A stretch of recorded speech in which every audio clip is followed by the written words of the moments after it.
والسلام على رسول الله صلى الله عليه وسلم. Je vais commencer d'abord par le rite de l'imam Shafi'i. Honnêtement, l'imam Shafi'i, son rite est très important à suivre. Parce qu'il a fait une nouvelle école juridique dans l'histoire de l'islam. En plus, il est venu dans une période que j'appelle une période importante aussi de l'évolution de la religion musulmane. On n'est pas arrivé à un stade où pas mal de choses ont été déjà faites. Donc, le rite chapitre.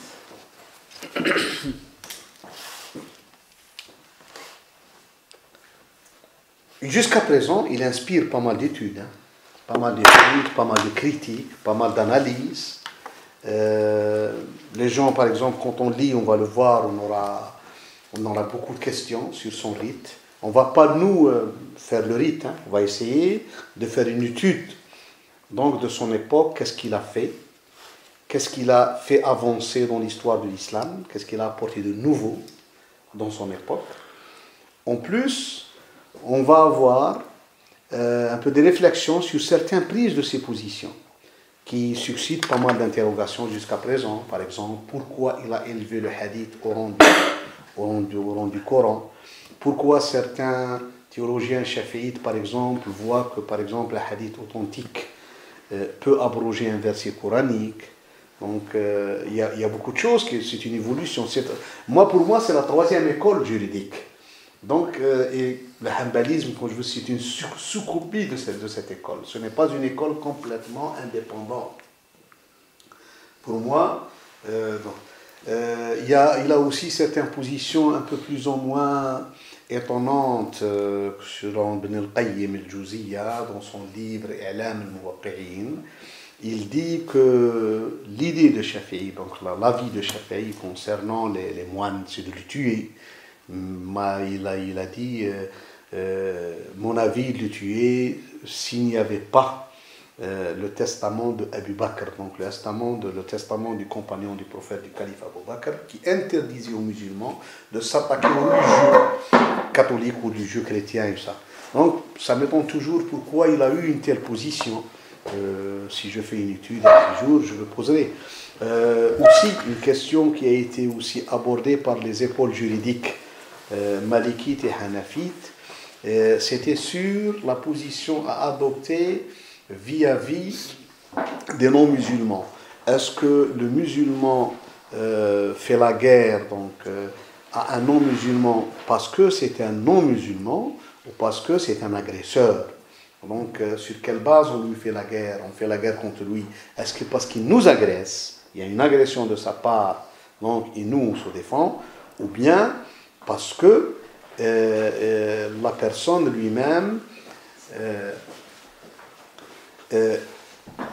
juste, il est différent de nous, il n'est pas musulman. Et c'était la seule personne, l'imam Shafi'i, qui a dit qu'on lui fait la guerre parce qu'il est différent de nous, parce qu'il est non musulman. Et ça a été une question connue, ayuqatilu, comme ça en arabe, ayuqatilu al-kafiru ala kufrihi am ala udwanih. Est-ce qu'on entre en guerre contre lui parce que c'est un non-musulman de fait ou parce qu'il a commis donc, un acte d'agression contre nous? La réponse a été claire chez Shafi'i, non, parce que c'est un non-musulman, à la différence de l'imam Malik et d'Abu Hanifa, qui ont été suivis par l'imam Ahmed, qu'on ne peut pas lui faire la guerre parce que c'est un non-musulman, on lui fait la guerre parce que il nous agresse. S'il a commis une agression, s'il n'a pas commis une agression, on ne doit pas lui faire la guerre parce que nul n'est contraire à ton religion, parce qu'il y a beaucoup de choses qui rentrent en ta balance. Et cette idée qui a été avancée à l'époque de la Shafi'i, qui reste d'actualité jusqu'à présent dans les sphères juridiques de l'islam, personne n'a eu, c'est d'analyser la base, sur quelle base la personne, parce que Shafi'i est une lumière, comment il a eu de telles conclusions. Donc, sur quelle base, sur quelle culture, est-ce que moi, par exemple, des fois, quand je vois certains fatwas qui ont été émises dans les 3e, 4e, surtout dans le 4e, 5e siècle de l'Hégire, concernant à l'époque les dhimmis, ce que les appellent, ça veut dire les chrétiens et les juifs qui résidaient dans les... Quand je vois certains imams qui ont frôlé l'intolérance vis-à-vis des autres religions, je comprends qu'on était dans un contexte de guerre de croisade. Et elle a alimenté certaines prises de position. Il y a un peu de l'excès, de l'excès de zèle, de pas mal d'imams et tout ça. Donc ça a existé durant l'État fatimide, donc en Égypte, durant certains États, donc Mamelouk et tout ça, dans la région, tu trouves un imam qui a été un peu plus ou moins, un peu extrémiste dans ses positions, vu le contexte de cette guerre qui a régné pendant 2 siècles, donc dans le pays du Moyen-Orient. Par contre, avant, au temps de Shafi'i, il n'y avait pas cette guerre. Donc sur quelle base? Donc ça, il est important de lire et de relire ce fiqh, cette école juridique. On commence, donc parce qu'elle a eu des répercussions sur le monde musulman, et elle a toujours des répercussions jusqu'à présent. Donc c'est une école qui a toujours existé, et qui a eu des adeptes, et que même un État islamique, un État musulman, à une certaine époque de l'histoire du musulman, a adopté cette lecture, elle a même poussé à l'adoption de cette lecture. Et il se base sur quoi, enfin, dans le Coran ou hadith Non, je ne fais pas l'étude du fiqh shafi'ite lui-même. Je dis, voilà les principaux positions qui suscitent pas mal d'interrogations jusqu'à présent, parmi ceux-là. Mais juste moi pour dire, voilà, cette école juridique est bien à lire, est bien à voir, est bien à essayer de la suivre.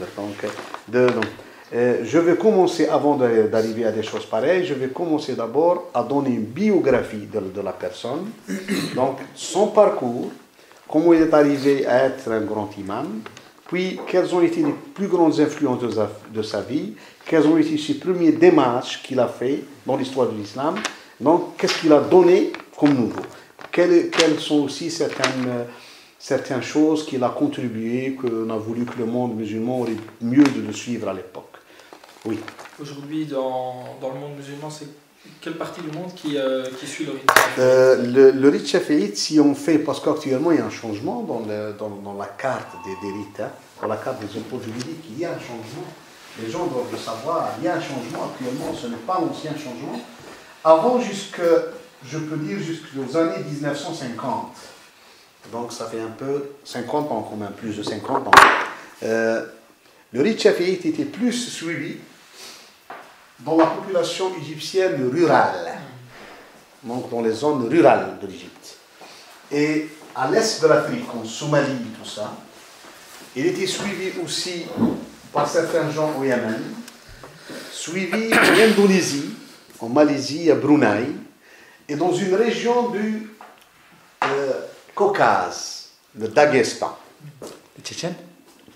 Je ne sais pas les Tchétchènes, mais le Daghestan, oui. Il y avait des gens chafi'ites dans cette région. Bon. Et les frères kurdes, Ustad? Oui, ils sont aussi chafi'ites, les Kurdes. Les Kurdes sont chafi'ites. Leur école aussi, c'est une école chafi'ite. Donc ça aussi, c'est des chafi'ites, les Kurdes, oui, c'est vrai.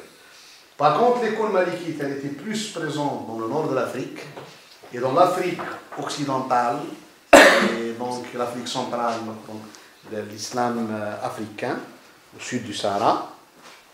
Et elle était aussi au Soudan. Et elle était dans les pays du Golfe, généralement aux Émirats Arabes Unis. Les gens étaient des malikites aux Émirats Arabes Unis. Et l'école ici était malikite, les gens étaient malikites dans le Hijaz. Le Hijaz, c'est la partie occidentale de l'Arabie Saoudite, où règnent les 2 villes saintes, la ville de Médine et de la Mecque. Le rite hanafite qui était le plus dans le monde musulman, c'était l'Europe de l'Est à l'époque, les musulmans de Bosnie, tout ça, et tous les minorités musulmanes de l'Europe de l'Est, plus les Turcs, plus le monde turcophone, donc de l'Azerbaïdjan, après l'Azerbaïdjan, donc généralement le Turkménistan, tous ces pays-là jusqu'à la frontière de la Chine, même une partie de la Chine qu'on appelle le Turkestan oriental, le Xinjiang, était. Donc aussi les Afghans et la région aussi de Pakistan, de l'Inde, les musulmans de l'Inde, du Pakistan et les musulmans aussi du Bangladesh et tout ça. Donc c'était un peu c'était la masse, une grande masse du monde musulman était hanafite. Les hanbalites, c'était un peu l'école la plus inconnue, n'avait pas vraiment beaucoup d'adeptes dans le monde musulman. C'était un peu en Irak, donc dans le sud de l'Irak, et c'était dans la région de Najd, avec l'avènement de l'imam Mohammed ben Abdel Wahhab. Donc, seulement, après 1950, il y avait aussi les écoles chiites. Donc, un peu, les écoles ismaéliennes étaient en pleine décadence, que ce soit les Druzes, que ce soit les Alaouites du Syrie, que ce soit les Nusayrites, donc, que ce soit les Baharas de l'Inde, que ce soit aussi donc, les écoles. Il y a l'école zaïdite, chiite, qui était présente au Yémen. Donc, et il y a l'école imamite, donc, qui était en Iran, généralement, et aussi en Azerbaïdjan. Donc, c'était ces deux écoles, ça, c'était les écoles chiites. Donc ça, c'est... Puis actuellement, depuis les années 70, on assiste un peu à des petits changements qui sont passés inaperçus. C'est l'avènement aussi du hanbalisme en nom qui a changé de nom et de sigle en adoptant le nouveau, on appelle le salafisme.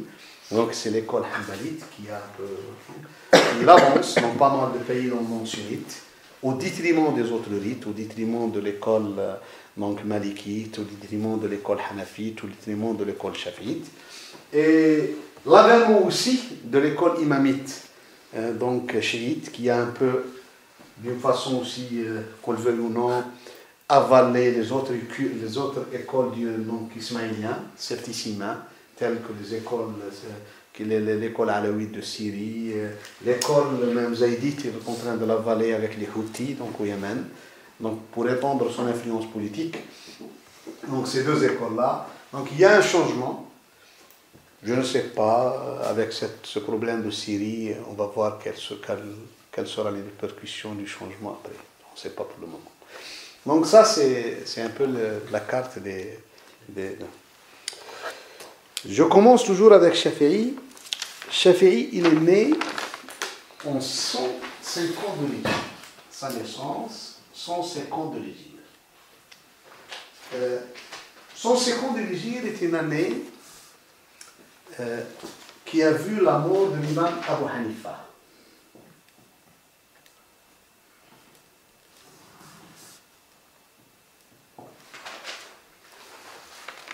Donc c'était un peu... Il est né dans la ville de Gaza, en Palestine. Il est d'une famille qui appartient à la tribu de Quraysh, donc à la tribu du prophète. Et même il est plus proche du groupe au sein de la tribu très proche du prophète, les Bani Abdi Manaf. Donc son arrière-arrière-grand-père, c'est le Muttalib ibn Abdi Manaf, qui est l'oncle de Abd al-Muttalib, qui est le grand-père du prophète. Donc, son arrière-arrière-grand-père, il y avait un lien de parenté lointain avec le prophète. Sa famille était pauvre. Dans la région de Gaza, et elle a vécu au sein d'une tribu d'origine yéménite, une tribu arabe yéménite qui s'appelait l'Azd. À l'âge de 2 ans, sa mère l'a pris à la Mecque pour le présenter à sa famille, pour qu'il sait qu'il est le fils, parce que sa mère, elle fait partie de cette tribu, comme quoi, voilà, ça c'est votre fils. C'est le fils de de vous. À l'époque, on donnait beaucoup, c'est une époque où l'affiliation généalogique avait beaucoup de poids chez les gens. Donc, c'était quelque chose de normal. Chacun essaye de vraiment garder son affiliation. Et donc, les gens étaient un peu... Il y avait une obsession dans la culture de l'époque, de dire qu'il faut garder ce sang pur. C'est pour ça il est toujours d'actualité dans pas mal de pays dans le monde arabe, donc Sharaf, comme on l'appelle. Puis il est retourné avec sa mère à Gaza jusqu'à l'âge de 10 ans. il est revenu définitivement à la Mecque avec sa mère, chez sa famille. C'est là où il a commencé à avoir les premières notions de la religion musulmane. Donc vraiment, il a commencé à s'adonner à l'ilm. Et à un jeune âge, donc avant 20 ans, il a pu accéder à une magistrature à la Mecque. Donc vers les années 166 de l'Hégire, 167, il est devenu d'une notoriété, comme quoi quelqu'un qui connaît. Et l'imam à l'époque de la Mecque, Muslim ben Khalid al-Zinji, l'a autorisé même à émettre des fatwas. Il a trouvé qu'il est mûr. Mais lui, il n'a pas voulu ça. Il a trouvé maintenant qu'à la Mecque, il a eu un contact avec l'école d'Ibn Abbas, l'école de Ikrima ibn Abbas, de Ikrima et de Ibn Abbas, donc le cousin du prophète, était installé à la Mecque avec ses grands imams à l'époque. C'était Ata ben Abi Rabah, Muslim Khalid al-Zinji, donc les gens qui détenaient cette science. Donc lui déjà il a acquis ça, donc il a besoin de voir une autre école. C'est pour ça il a quitté Médine, il a quitté la Mecque pour Médine, où il y avait l'imam Malik qui lui donnait l'école médinoise, l'école dont on a parlé de Abdullah ibn Omar, de Abu Huraira, donc l'école de Ibn Abi Zannad, de l'A'raj, de Saïd ibn al-Musayyib, donc l'école qui était à la Mecque. Et en arrivant à la Mecque, jeune homme, à Médine, Shafi'i, donc en arrivant à Médine, en tant que jeune, eh bien, ce que racontent soit les Malikites, soit les Shafi'ites, ils racontent, ils disent que le jour de son arrivée, il est rentré dans ce qu'on appelle l'halqa, donc dans le groupe, pour entendre le cheikh. À souligner une chose importante si on fait une étude sur l'enseignement chez les musulmans de l'époque. Il était différent de l'enseignement qui était pratiqué partout dans le monde. Si on prend par exemple l'enseignement en Occident, qui a débuté vers aussi les années 1100-1200, et c'est l'Église qui a initié à l'époque l'enseignement, c'était toujours une classe qui était très proche de l'Église, ou même à l'intérieur de l'Église, et que c'est peut-être l'abbé lui-même qui donnait des cours. Donc, et l'enfant ne peut pas soustraire à l'école s'il a un problème avec l'abbé. Par contre, chez les musulmans, le système était différent.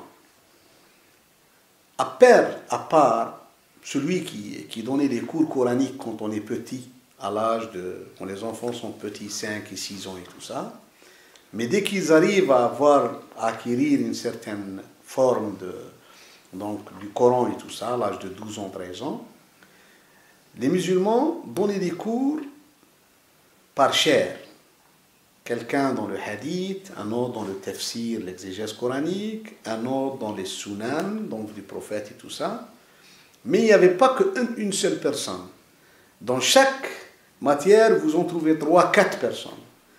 Et que, des fois, dans le cours, dans une vaste mosquée, chacun a son coin. Donc, ce qu'on appelle as-sariya. Donc, il a son poteau. Il s'adossait et les gosses restaient autour de lui. Et si tu n'es pas d'accord avec tel ou tel imam, donc il ne te plaît pas tel ou tel enseignant, l'exégèse coranique ne te plaît pas celle de Ata ibn Abi Rabah, tu peux partir voir un autre, parce qu'ils sont 3 ou 4 dans la même école. Et c'était ce système-là qui a fonctionné dans l'Azhar jusqu'aux années 1920, donc ça a toujours fonctionné chez les musulmans de cette façon. C'est de laisser le choix, donc à l'élève de choisir son prof, de choisir chez qui assister. Et chaque prof, généralement chaque alim, était vraiment connu par 2 choses. Par la grosse affluence chez lui, ça veut dire que ses cours sont importants, mais plus que l'affluence. Eux, leur plus grande importance qu'ils donnaient, c'est avoir des disciples. C'est que ici, on est rentré aussi dans une autre culture chez les musulmans. Et ça, ce qu'on a vu, Malik avec Shafi'i, l'a fait avec Shafi'i. C'est quand un imam, un alim, dans des cours, il trouve un jeune doué, même si lui n'a pas d'enfant biologique, auquel il peut lui donner toute cette science, à ce jeune-là qui le voit doué, il le prend en charge d'une façon indirecte. C'est une adoption. Ce n'est pas une adoption de lignée, un changement de nom, chose comme ça, mais c'est une adoption donc d'une façon si scientifique. Il l'adopte, donc il le prend en charge et il fait de lui une lumière 2x3, 2x5. Ça existait dans le monde musulman, vous pouvez la trouver partout.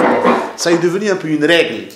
Donc c'est pour ça les gens, les imams étaient tellement soucieux que la science doit se transmettre. Donc on essaye de trouver des jeunes, même si ce ne sont pas nos enfants, même si ce sont des enfants venus de milieux défavorisés, de milieux pauvres, il faut les entretenir et leur donner cette force de devenir vraiment donc, des gens de haute qualité. Et Shafi'i, en rentrant, comme il était pauvre, et d'une famille pauvre, n'avait pas les moyens d'avoir du papier pour écrire, ou d'avoir donc al-qirtas, d'avoir un cahier à l'époque. Parce que les Arabes ont connu l'écriture à l'époque. On a commencé à écrire et à connaître le papier. Donc, il le voyait juste mettre son doigt sur sa main avec sa salive, comme ça. C'est étonné, il a dit ce qu'il est en train de jouer, est-ce que c'est une personne normale, est-ce que c'est un fou? Moi, je donne aux élèves, donc je récite ce que les élèves écrivent, tout ce que je dis, et ce nouveau est en train de faire une chose pareille. À la fin, donc la fin du cours, tous les gens sont partis, l'imam Malik lui a dit, toi tu restes, j'ai besoin de te demander une chose. Et Shafi'i est resté, il l'a questionné, s'est présenté. Il lui a dit, mais moi, ce qui m'intéresse, voilà ce que je t'ai vu faire. Il lui a dit, écoute, oui, je n'ai pas les moyens d'acheter ça. Je suis venu, et comme je n'ai pas les moyens, j'écrivais avec ma salive sur la main. Et j'ai appris tout ce que tu as dit. Il lui a dit, est-ce que tu as appris tout ce que j'ai dit? Tout ce que j'ai raconté maintenant, tu l'as eu dans ta tête? Il a dit oui. Et je peux te le réciter maintenant. Et c'est là où l'imam Malik a trouvé qu'il est enfant, c'est un jeune surdoué.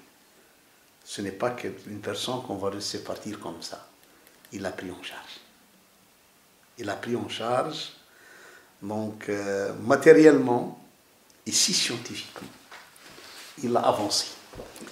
Il est resté avec l'imam Malik jusqu'à 179, jusqu'à sa mort. Jusqu'à la mort de l'imam Malik. Donc Shafi'i a été un disciple de l'imam Malik pendant plus de 10 ans. Il est resté avec lui. À la mort de l'imam Malik, Shafi'i est revenu à la Mecque, suffisamment doué et suffisamment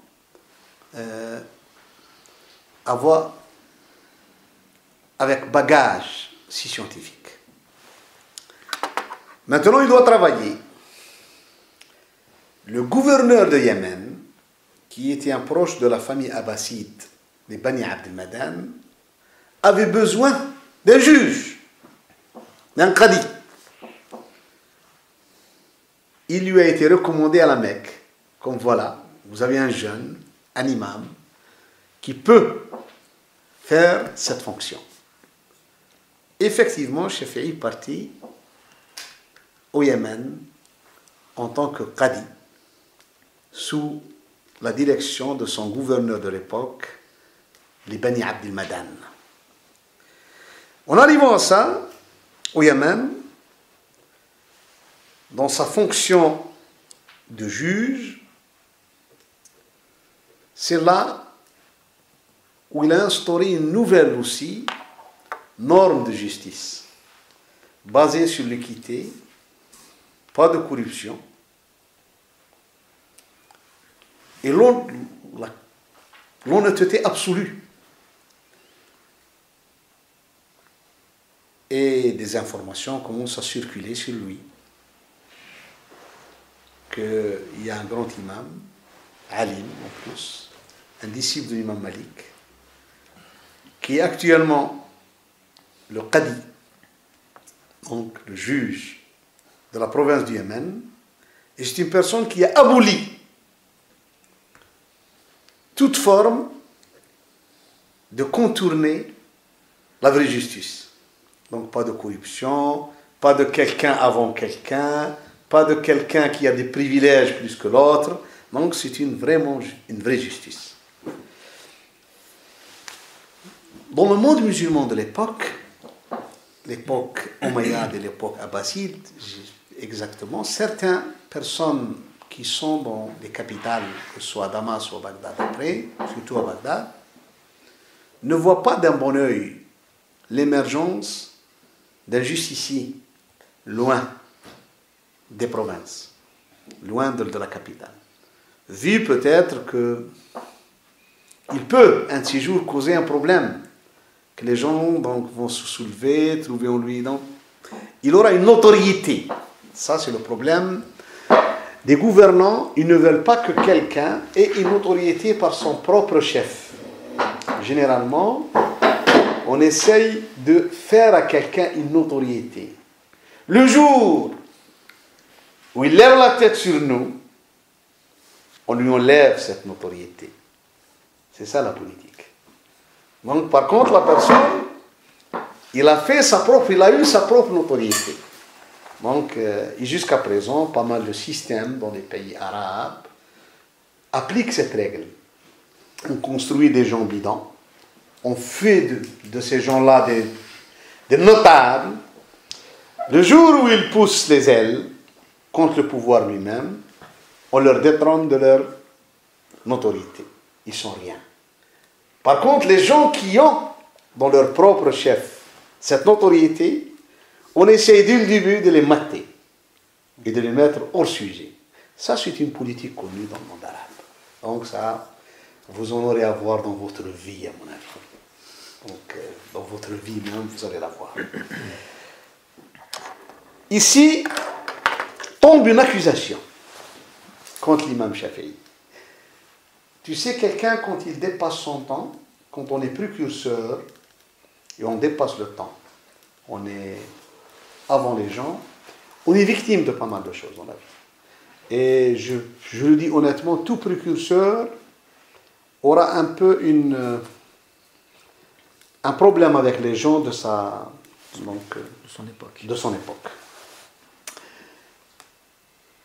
L'information est arrivée à Bagdad, comme quoi qu'il y a une forme un complot qui se trame au Yémen contre la califate abbasside.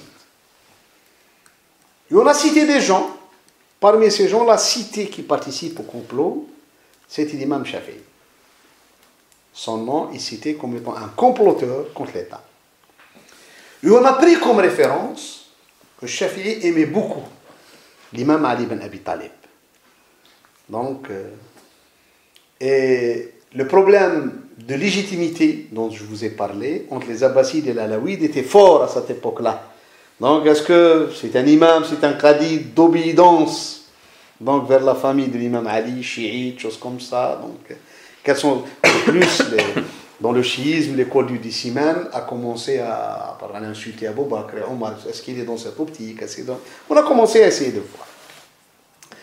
Et la police secrète de Bagdad est arrivée au Yémen.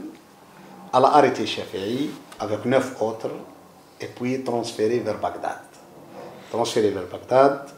Menotté. Donc, en arrivant à Bagdad, ces choses-là se traitent à haut niveau à Bagdad.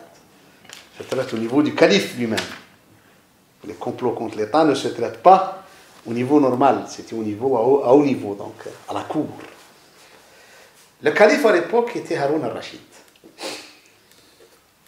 Et les gens passaient devant lui. Il y avait un un grand imam hanafite qui est très très bien connu dans l'école hanafite. Il s'appelle Mohammed ibn al-Hassan al-Shaybani. Donc Abu Hanifa avait 3 grands disciples qui sont très connus. Il y a l'imam Abu Yusuf le Qadi, il y a Mohammed ibn al-Hassan al-Shaybani, il y a le 3e qui s'appelle Zufar. Donc il a eu 3 grands adeptes qui sont devenus un peu des têtes de l'école juridique hanafite, eux-mêmes. Donc ils ont émis des fatwas, des fois qui ne sont pas donc, identiques à ceux de leur cheikh. Donc eux-mêmes sont devenus des grands imams, des grands mujtahidines. Mohammed ibn al-Hassan a rencontré Shafi'i à la Mecque. Il l'a vu. Déjà avant,